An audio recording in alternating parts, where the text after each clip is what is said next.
Hi friends, host Eric here, host of Talking with Famous People. I've got a pretty good idea, I think, for explicating the ways in which we can think about how individuals answering questions correlates with certain kinds of cognitive functions. And the way I'm going to do this is I'm going to tell a story, a true story, about a transgendered chicken. And then I'm going to ask a question. Then I'm going to play this little bit of a song I got working on right now while you think about it and think your answer to yourself. Then I'm going to go over what the possible answers are that could be given to the question, and I'm going to say what I think they correlate with in terms of cognitive functions, and you can check to see if you and your own type, if you know what it is, gave the answers that I thought you'd give, or answer that I thought you'd give, or if you don't know your type, you can see what answer you gave, and it might suggest to you a possible type for you. Don't put much more weight than that into it because it's not that kind of test. It's just, it's here to demonstrate how questions, answers, and stuff can be thought of to actually shed light on cognitive functions. So here's the story. Once upon a time in England, this is a true story, a chicken was on a farm and injured some of its internal lady parts. That is to say, its ovaries or something. And after the injury, this chicken began to become a rooster. And soon did become a rooster. She grew rooster hair, rooster feathers. She grew a little bit bigger. She started to look and walk like a rooster more and behave like a rooster. She crowed in the morning. She protected the hens from threats from above like hawks and stuff, just like a rooster, and just generally became a rooster. Now, the question is we're going to call this creature Bertie. Bertie with a T. Is Bertie a chicken or a rooster? That's the question. Is Bertie a chicken or a rooster? I'm going to play the song while you think about it, and then I'll discuss the answers, the way people could possibly answer this, and you'll, like we said, here we go.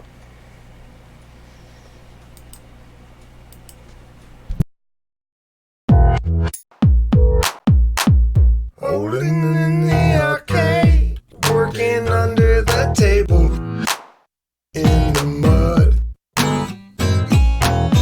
Ain't disease a sign, it's only a label, just because. Thought you cover the span, but you don't know if you can keep any of your promises.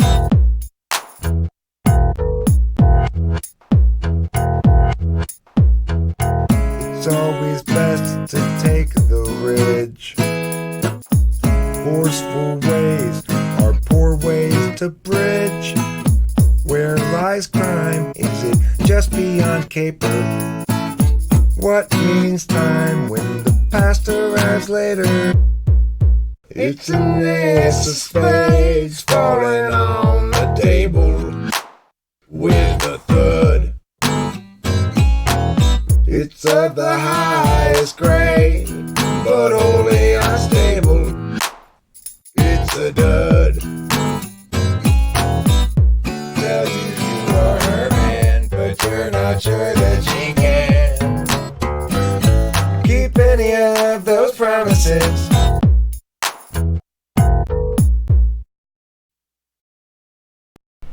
Okay, well, that song is not done yet, obviously, but that's what it's got going on in the moment. Now, back to the chicken and the rooster. Here are the possible answers I've thought about it. Chicken, rooster. Direct answers. Semi-direct. Both, neither. Switches back and forth. I don't know why I won't say that, but it's a possible answer. Conditional answers. It depends on what scientists say, what farmers say, how the other chickens treat it, how you define chicken and rooster. Becauses. Chicken because the chromosomes are the same. Chicken because it can't fertilize. Chicken because things can't change gender. Chicken because it can't fertilize eggs. Rooster because its behavior is more consistent with rooster. Rooster because it does a rooster's job of protecting and waking people up. Rooster because that is the identity it projects Rooster because it reminds me more of a rooster than of a hen. Both because it's biologically a chicken but behaviorally a rooster. Both because all hens and roosters are chickens. Non-answers. I need to meet the chickens. Pigs are swine. Is it a chicken or a rooster? Well, pigs are swine. That's not an answer. Or any other irrelevancy can go on that line there. The question is flawed, so it can't be answered. Well, what's flawed about it? You need to establish first that chickens and roosters exist. Some stupid ass shit like that. Some sort of, necessary but insufficient burden. I don't like this question. Can you move on to the next one?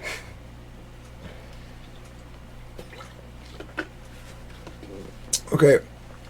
So how do these correlate with cardinal functions? Well, I was thinking about this. I think the direct answer is actually quite likely to be given by a TI tool user, not by a TI DOM. Because a TI tool user, I'm likely to have a position on something like this and be ready to argue it. ESTP similarly probably has a position on it and doesn't want to necessarily argue it, but can defend it.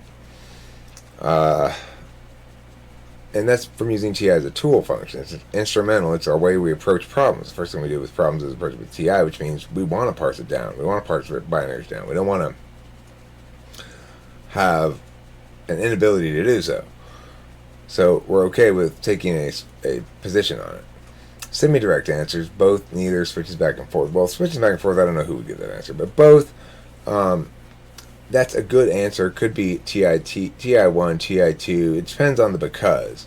And same with neither is not really a good answer, but it would somewhat depend on the because again. It's not a bad answer, I guess. You'd say, well, it's neither a complete hen nor a complete rooster. It's something in between. To be a complete hen, but then the problem with that sort of argument is when you try to argue it out and go, okay, well, if we use completeness like that as a deciding factor, then wouldn't anybody who injures one of their testicles suddenly become not a man anymore? It seems kind of awful. So, that would take the biological approach. But, again, by saying it seems kind of awful, you're agreeing that man is an identity. It's a complicated question, frankly, because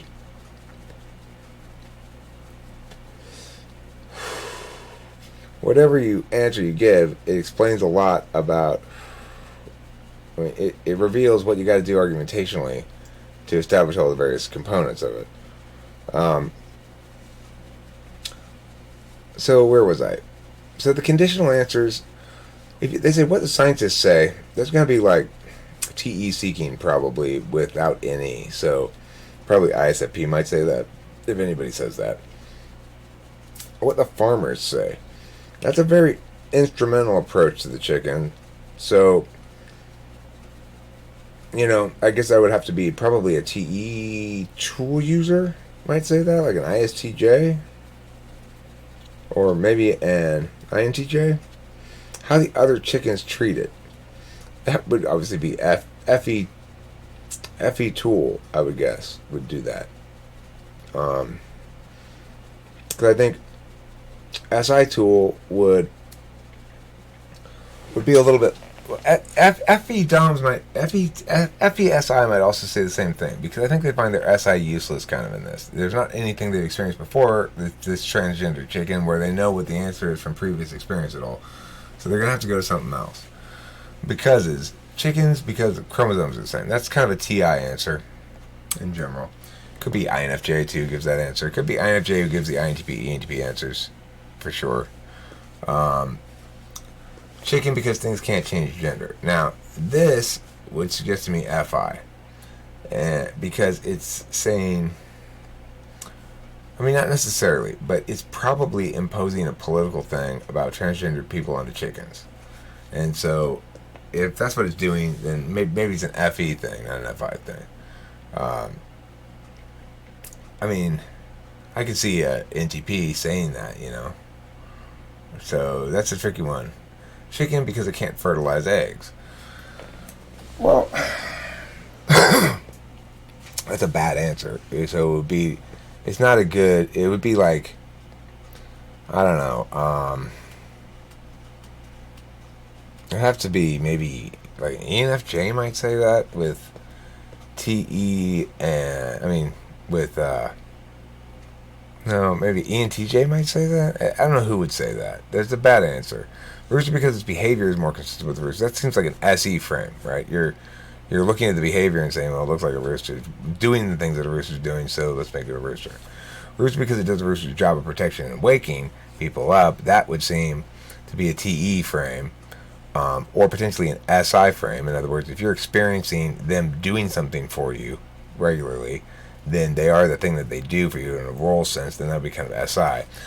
Rooster because that is the identity it projects. This would be a straight up FI, a very self-aware FI, right? That says, because I heard somebody say in a live stream earlier today that, or maybe it was, I don't remember exactly when it was, but this is something that FI as a tool function is continually putting yourself in the shoes of the other person. Now, note that that's very different than what FE does. FE doesn't put itself in the shoes of the other person. FE calculates about the other person's motivations and displays and manages perceptions accordingly and is aware of how people are going to respond to things, but they don't put themselves in their shoes. They don't say, well, how would I feel if I were him? And then make decisions like that. That's not what INFJ does at all. So that's definitely an FI one. Rooster because it reminds me more of a rooster than a hen. That's SI. Both because it's biologically a chicken but behaviorally a rooster. Now, this seems the best answer, and I would call this definitely a TI answer. TI 1, 2, probably, or 3, if you're talking about an INFJ. ISFJs are going to give a more earthy answer than that. They're not going to engage so ideationally with this. They're probably going to give an answer like, but I mean, they might give this answer without being political. Like, there's a strange concreteness that surprises me in Kimberly a lot of times. That if you got any in the fourth slot, you just don't see the various levels of meaning in things right off the bat. There'll be sometimes they'll be like, somebody will say something in a comment, and Kimberly will misinterpret it because it's relying on subtext in some ways to convey what it's saying, and I'll explain it to her and then she'll understand it. But yeah, there's a concreteness that would make that would not be indicative of some extra layers of meaning there. She'd actually just mean, well, I know one thing I know from past experience is that chickens can't change gender. I mean, things can't change gender, so it must be a chicken because it started out that way.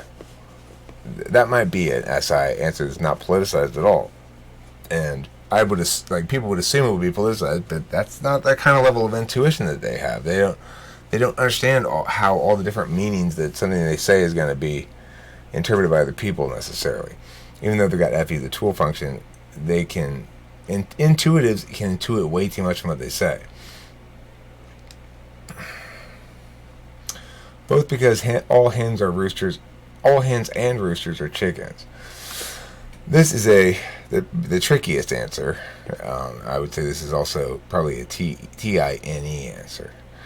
It could be SE too. I'm not sure. If you ESTPs might get the same answer too. I don't know. I've plenty of ESTPs who are extremely insightful and quick and successful in terms of parsing shit. They might make that definitional calculus right there. Who's going to give the non-answers? I need to meet the chicken. You could say that's an SI thing, right? That if you need to meet it, you need to experience the chicken yourself. That's an SI thing. You want to know it via your experience. Pigs or swine? Is it a chicken or a rooster? Well, pigs or swine?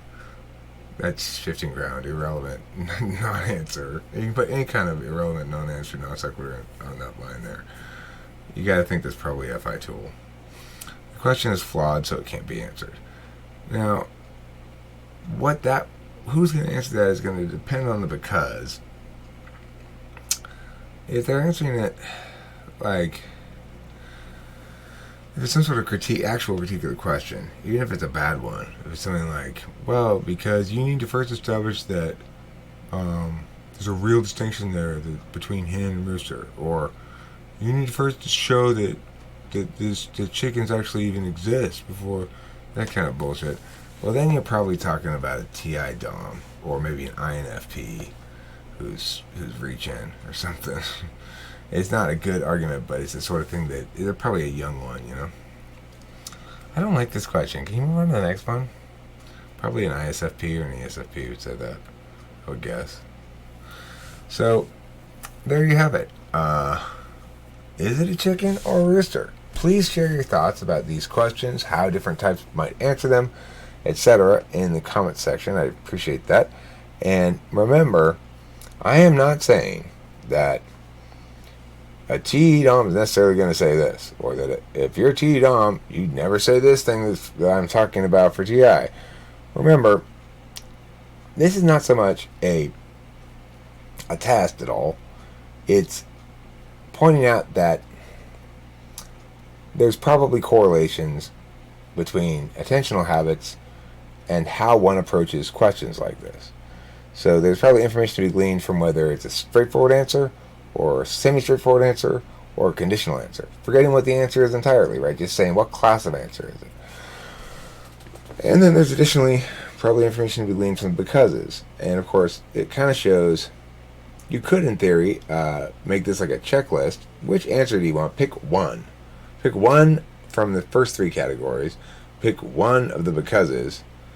And then you take the non-answers off of it, I guess, you know. Or you could leave them there. You wouldn't call them non-answers. You'd call it like alternatives. And say, you could leave it, I don't want to pick any of these under each of them too. So that people could choose to not give a non-answer. Anyway, you could make it into some kind of a test like that. But I don't think those kind of tests are ever going to be an effective way of typing somebody. Because in any instance like this, it's conditional upon people interpreting the words from a uninformed perspective. They're not gaming it. And that's not necessarily going to be the case. And you can't check people's understanding of what words mean and how or why they're giving those answers without pulling a bit, without following up with some questions and noting when there's a little glimmer of a thread somewhere you need to pull on because it looks like it might be revelatory, and then you pull there. It's got to be responsive in the moment dealing with somebody to type them correctly, in my opinion. You might say that means it's fundamentally arbitrary because we don't have a standardized, that's a way that we can get around the open system nature of human existence. But it doesn't make it arbitrary. It makes it an open system problem, which is okay. There are open system problems, and we can have solutions to those that approximate and model those things that won't account for absolutely everything, but will nevertheless inform our understanding of what it means to be conscious and being human in our moment-to-moment lives. So if you're interested in my typology service, I've got the information in the description here. And so far, I think everybody's been quite pleased with their experience. And if you want to give it a shot, I think you probably will be quite pleased as well. So like I said, it's $100. It's a 75-minute face-to-face session. We meet in my debate up here.in room, which is what I use for one-on-one clients from my debate school. So, and I usually can schedule slots right away. I got a 9 a.m. tomorrow morning. Things are starting to pick up, which is fantastic. And I guess that's about it for this video. There's something else I want to say. Oh yeah, 17X. Yeah, I watched your Elon Musk thing. I like the idea of me responding to that video and talking about interpretation of what people say and how to interpret it. And because the thing is, we can take examples of people's words and answers and interviews and stuff and ascribe function to them if we want to. It will always be a iffy proposition to get any of those things right for anybody, including me, because of that inability to pull on the threads that would be revelatory about cognitive functions. It's the pulling that causes the revealing, not the answers itself to anything. So, it's like, what's under this blanket? Here, look at the shape underneath the blanket. Well, can I lift up the blanket? No. Okay, well, if I can't lift up the blanket, then I can only make a guess, basically, about what it is. I might be able to say what it's not, Is it, is it a yo-yo, or is it a... Or is it the lid from a coffee cup? Well, it could be those, or actually it could even be square. I can't even tell really from the shape right here, but I guess if I had, I guess it's more likely to be a yo-yo than it is to be a Rubik's Cube. So I'll go with yo-yo. Okay, great. Now here's another shape under the blanket. Okay, why are we playing shape under the blanket? If I want to see what these shapes are, I need to talk to the person so I can lift up the blanket and see what the shape is.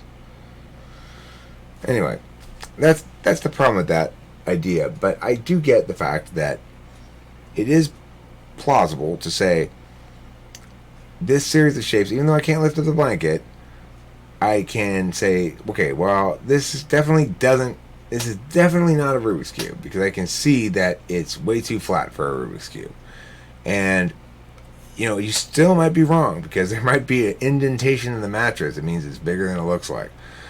But it's true that you can do better than random guessing when you're offering the critique. However, it can be extremely misleading, too, and it can take you down the wrong path, and then you got to do a bunch of backpedaling at some point. So, it's a bit of a fool's errand, but I like the idea of critiquing your critique, basically, and by which I don't mean saying what's wrong with it. I mean engaging with it intellectually and agreeing and disagreeing with it where I see fit, and then of course you'd be free to do the same. I like the fact that you have 0 subscribers. That makes this a much more interesting project for me, because it's like you got 2 videos and 0 subscribers, and you want me to make a video responding to you and your video. So I like that. I like that aspect of YouTube. That, whatever about the subscribers, because we're doing the same thing. And so, it's like, you want me to critique your video? I want you to critique my video? That's fine. I like having my videos critiqued and watched by people too, for sure. So I will do that. And, but mostly I'm going to do it not for you, but because I think it's a good idea, and it sounds fun, it sounds interesting, and not that I'm not doing it for you, 17X. Of course, I'm an extraordinarily giving and kind person. No, right? I'm kind of doing it for me. That's fine. Anyway, I like the idea. Is the point. So, thank you for suggesting it, and everybody else in the world. Don't forget to eat plenty of cheese. The end.